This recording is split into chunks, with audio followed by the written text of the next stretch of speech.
예수님이 하나님으로서 이 땅에 사람의 모양을 지니시고 이 땅에 오신 아주 중요한 몇 가지 이유가 있습니다. 그 첫 번째 이유는 하나님 되신 예수님이 실제로 사람의 형상을 가졌다는 말입니다. 창세기 1장에서도 하나님이 말씀하시기를 우리의 형상대로 우리가 사람을 만들자. 사람의 형상은 곧 하나님의 형상이고 하나님의 형상은 곧 사람의 형상입니다. 하나님 나라 가서도 하나님 대신 예수님은 하늘에 오르실 때에 우리와 같은 사람의 모양으로 올라가신 그대로 사람의 형상을 하고 계실 것입니다. 그래서 예수님이 하나님이시면서 사람의 형상으로 왔다고 하는 것은 실제로 하나님이 사람의 형상으로 있다는 사실을 증명해 주기 위해서, 둘째로 사람을 구원하시기 위해서 사람의 모양으로 오셨습니다. 구약에는 사람들의 죗값을 대신하여 양을 잡아서, 짐승을 잡아서 희생 제물로 드렸습니다. 이것은 불완전한 구원이었습니다. 사람을 구원하기 위해서 짐승이 대신 구속할 수 없습니다. 그건 일시적인 이례적인 구원에 불과한 것입니다. 그러나 신약에 와서 사람들의 죄값을 대신하기 위해서 죄 없으신 하나님이 사람의 형상으로 오셔서 사람의 죄를 용서하고 대속하기 위해서 사람으로 희생 제물이 되심으로 그는 완전한 제물이 되셨습니다. 셋째로 예수님이 사람의 모양을 입으시고 오심으로 하나님의 아들의 신분으로 오셨다는 겁니다. 세례 받으실 때에 하늘에서 소리 있어서 이는 내 사랑하는 아들이다, 내가 기뻐하는 자라고 했습니다. 그분이 하나님 대신 예수님이 아들의 신분으로 오신 이유는 아들의 생명을 우리 가운데 주어서 예수 믿는 사람 모두를 하나님 아들들 삼으려고 사람으로 오셨습니다. 그래서 에베소 1장에 보면 하나님이 아들의 생명을 주어 우리를 자기의 아들들이 되게 하셨다고 했습니다. 넷째로 하나님 되신 예수님이 사람의 모양으로 오신 것은 사람들의 고통과 시험과 그리고 어려움을 몸소 체험하심으로 사람들의 체질과 사람들의 필요가 무엇인지, 무엇을 도와줘야 할 것인지를 알기 위함이었습니다. 예수님이 이 땅에 오셔서 33년을 사람의 모습으로 사셨습니다. 그러면서 인간들이 겪는 모든 고뇌와 인간들이 받는 모든 시험과 인간들이 당하는 어려움들을 주님이 모두 몸소 경험하심으로 그분은 사람이 누구인지를 너무도 잘 아십니다. 그래서 사람 되신 예수님이 사람 된 우리들을 도우실 수 있다는 말입니다. 다섯째로 예수님이 사람의 모양으로 오신 것은 사람들이 이 땅에서 어떻게 살아야 하는지에 대해서 모본을 보여주시러 오신 것입니다. 육체를 입고도 이 죄악 세상을 충분히 승리할 수 있음을 보여주기 위해서였습니다. 예수님은 죄가 없는 분이라 세례 받을 필요가 없는 분입니다. 그럼에도 예수님이 세례 받으신 것은 인간들에게 본을 보여주시기 위함입니다. 예수님이 세례 받을 때에 하늘에서 비둘기 같은 성령이 예수님에게 임하셨습니다. 이것은 뭘 말하냐면 이 땅의 인간들이 반드시 세례라고 하는 사건을 통해서 그리스도와 함께 죽은 사람들에게 하나님의 성령이 임한다는 사실을 우리에게 알려주시기 위함이라고 하는 것입니다. 성경은 예수님이 30살 되기까지의 삶에 대해서 언급한 부분이 몇 군데 없습니다. 그런데 공적인 생애를 시작하신 30세부터 3년 동안 되어진 사건을 성경에 주로 다루고 있습니다. 공적인 생애를 시작하시기 전에 예수님은 맨 먼저 세례를 받으셨습니다. 말씀드린 대로 이 세례를 통해서 비둘기 같은 성령님이 예수님에게 임하셨습니다. 예수님도 사역을 시작하시기 전에 먼저 성령을 받으셨습니다. 그래서 예수님이 하늘에 오르시면서 내가 가면 너들에게 보내줄 것이 있는데 보혜사 성령을 너에게 보내주겠다 하셨습니다. 그리고 이 성령이 너에게 임하기까지 예루살렘을 떠나지 말고 기도하면서 기다리라고 말씀했습니다. 예수님이 복음 전파의 사명도 성령의 임하신 후에 시작하라고 사도행전 1장 8절에 너에게 성령이 임하면 능력을 받는데 이때 유대와 사마리아와 땅끝까지 나의 복음이 전파될 수 있다고 말씀했습니다. 그리고 나서 예수님은 바로 사역에 임하신 것이 아니라 성령에 이끌려서 광야로 나가서 40일 동안 금식하며 기도하셨습니다. 그리고 금식 기도한 다음에 바로 하나님의 사역에 임하지 아니하시고 마귀에게 시험을 당하시게 됩니다. 다른 성경을 참고하면 예수님이 40일 기도가 끝난 다음에 마귀가 3가지 시험을 했습니다. 아시죠? 육체의 정욕, 돌을 떡으로 만들어 먹어라, 안목의 정욕, 이 세상의 자랑, 이 3가지로 예수님을 시험하셨는데 예수님은 성령과 말씀으로 모든 사단의 시험을 물리쳐 이기셨습니다. 예수님이 사역을 시작하기 위해서 겪으신 이 과정은 오늘 우리들에게 매우 중요한 의미가 있습니다.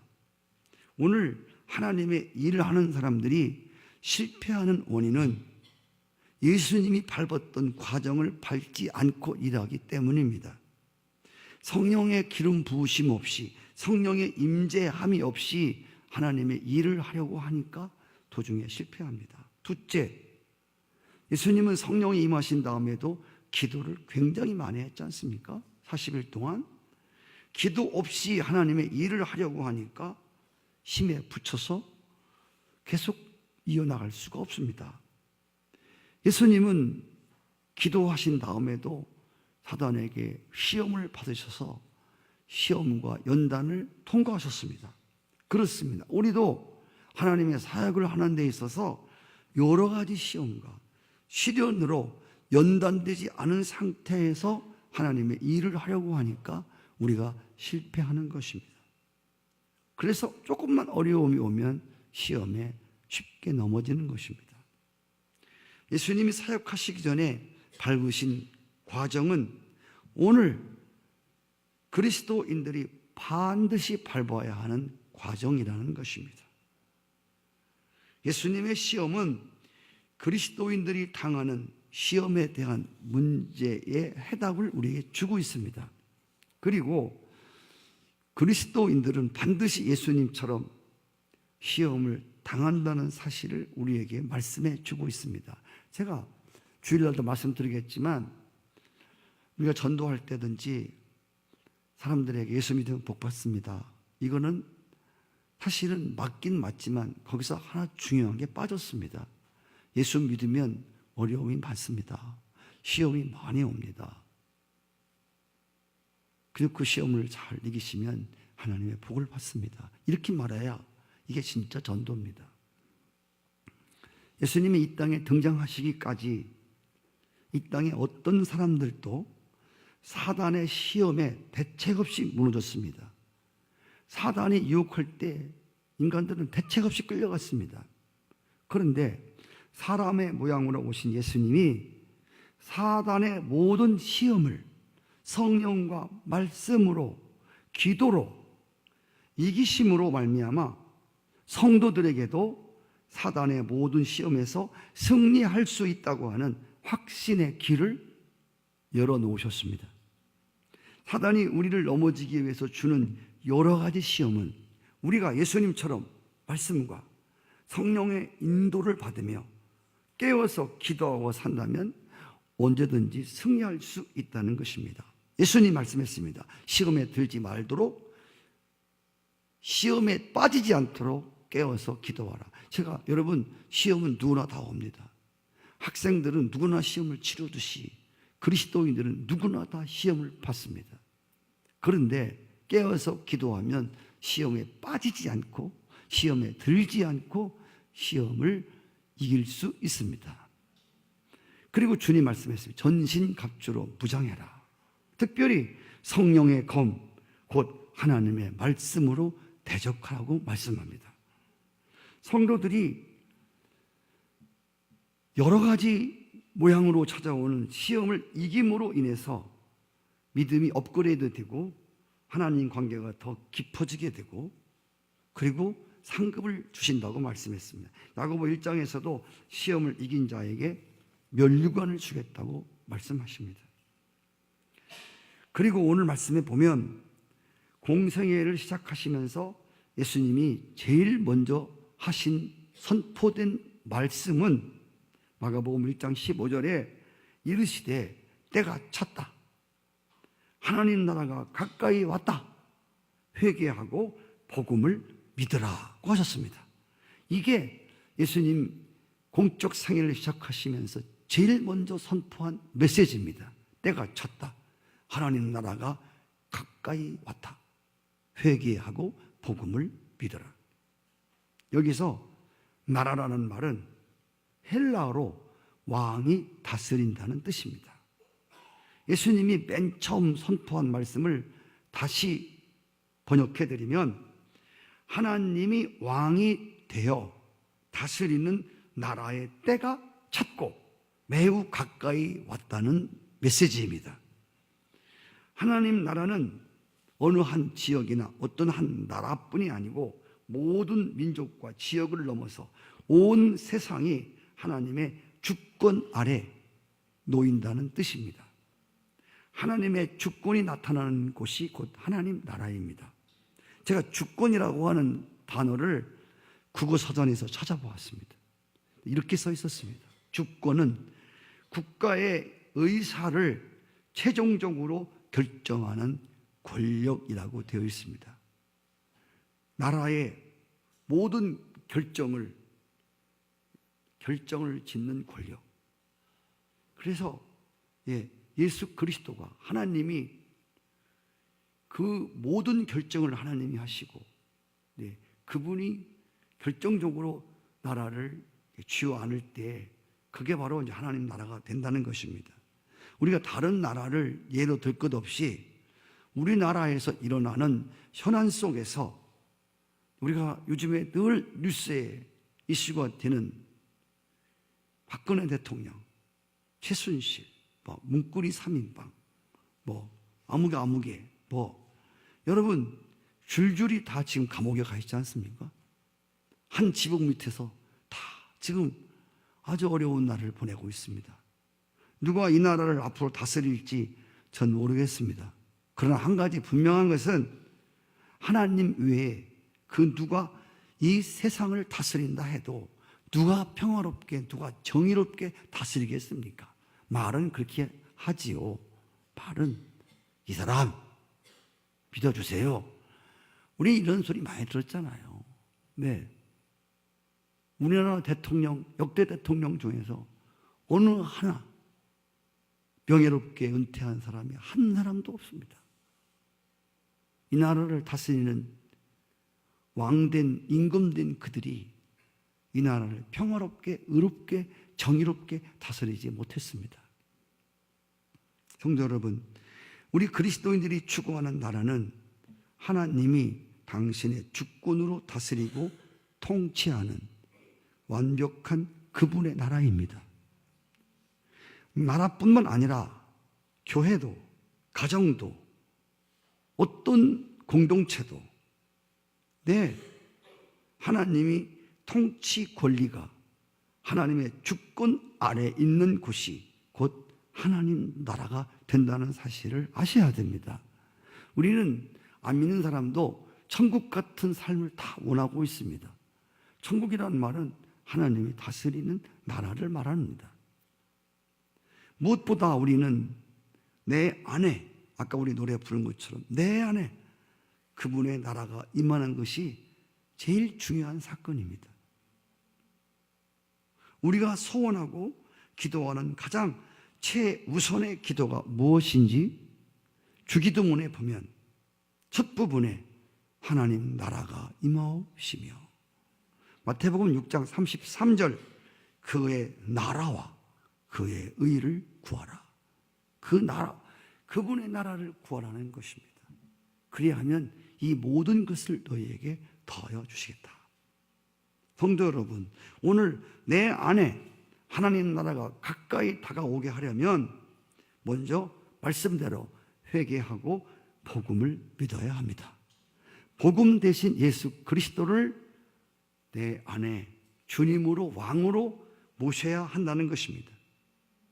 내 안에 하나님 나라가 임하려면 내가 회개하고 복음 대신 예수를 믿어야 되고, 교회가 하나님 나라가 되려면 목사를 비롯해서 교인들이 다 회개하고 예수 그리스도를 복음으로 받아들여야 됩니다.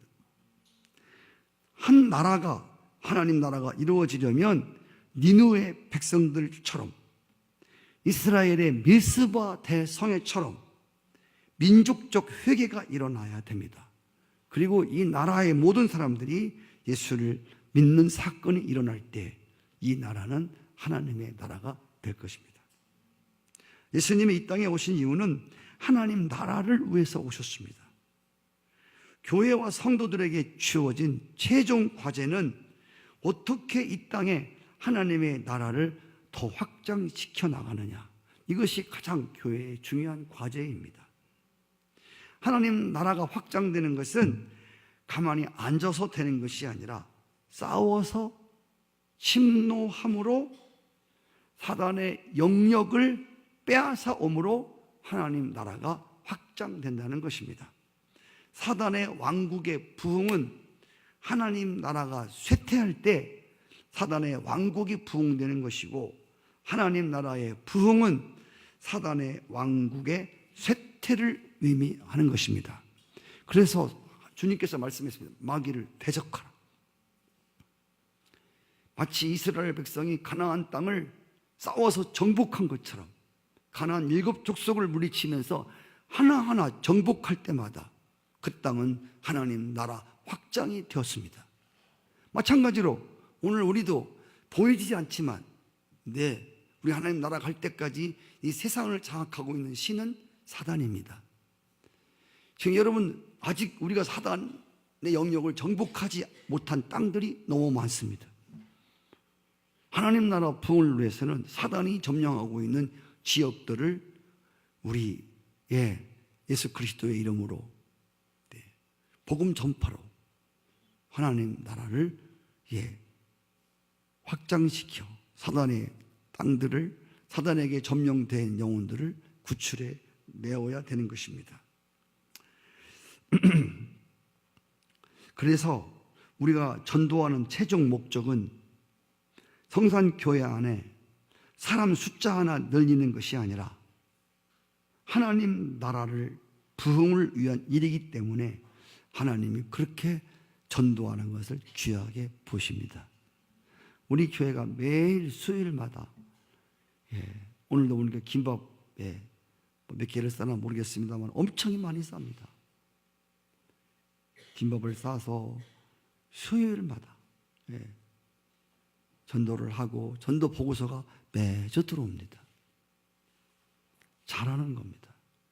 내가 꼭 전도한 사람이 나오지 않을지라도 그렇게 계속 하나님 나라 확장을 위해서 복음 전하는 아름다운 발과 입들이 있을 때 하나님이 어디서든지 영혼들을 붙여주어서 하나님 나라가 확장되게 하실 것을 믿습니다. 할렐루야. 진정으로 죄를 회개하고 복음을 믿고 전하는 자들을 통해서 하나님 나라는 오늘도 확장해 갑니다. 마지막으로 마가복음 오늘 1장 16절로 20절까지 예수님은 복음을 전파하신 후에 그분이 첫 번째 하신 일이 뭐냐면 사역이 제자들을 선택하고 부르시는 것입니다. 예수님은 아시는 대로 전능하신 하나님이십니다. 그분 말씀 한마디로 세상을 다 창조하신 분입니다. 그렇게 예수님은 전능하심에도 불구하고 사람들을 불러서 당신의 제자와 동역자를 삼아서 그 사람들을 통해서 하나님 나라를 넓혀 가려고 하십니다. 이렇게 하시는 하나님의 뜻은 당신이 선택하고 부르신 자들을 하나님 나라의 영광에 함께 참여시키고 동참시키기 위해서입니다. 예수님이 하나님 나라를 세우시기 위해서 선택하고 부른 제자들은 그때나 지금이나 화제거리가 아닐 수 없습니다. 거의 갈릴리 어부 출신들이라고 그랬습니다. 어부는 거의 창녀 수준의 아주 그 당시에 밑바탕의 직업인들이었습니다. 12 제자들을 살펴보면 아무리 뜯어보아도 이렇다 할 만한 자격이나 조건을 갖추지 못한 자들임을 쉽게 알 수 있습니다. 하나님 나라를 이룩하려고 하는 거창한 목표 앞에 예수님이 나를 따라오라고 부른 사람들을 보면 너무도 초라하고 정말 그들이 무엇을 해낼 것 같은 기미가 전혀 보이지 않습니다. 그런데 예수님께 부름을 받은 사람들은 한 가지 특징이 있다고 그랬습니다. 그 특징이 뭐냐면 그들은 자신들이 하는 일이 천하든 귀하든 자신들이 하는 일에 모두 열심을 내고 최선을 다하는 사람이었다는 점입니다. 고기를 잡는데 얼마나 열심히 잡는지 몰라요. 그래서 예수님이 딱 보다가 저 고기 잡는 사람들의 열심의 방향을 사람의 영혼을 낚는 대로 돌려놓으면 놀라운 사람 낚는 어부가 되겠다. 그걸 보셨습니다. 이스라엘의 정치적 해방을 위해서 입에 거품을 무는 열심당원들.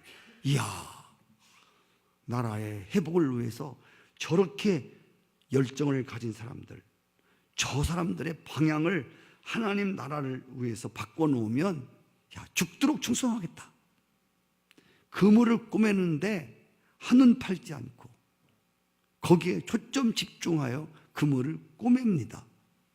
주님이 저 사람들이 저렇게 초점 집중하고 인내하면서 그물을 깁는 저 방향을 복음을 전하는데 사용하면 저들이 거기에 몰두하겠구나, 초점 집중하겠구나. 예수님이 그들을 부르셨습니다. 예수님이 사람을 뽑으시고 부르시는 방법은 이 땅에서 세상 사람들이 사람들을 부르고 선택하는 것과는 전혀 다른 방법이었습니다. 지금은 우리가 모든 비밀이 다 파헤쳐져서 지금은 말할 수 있습니다.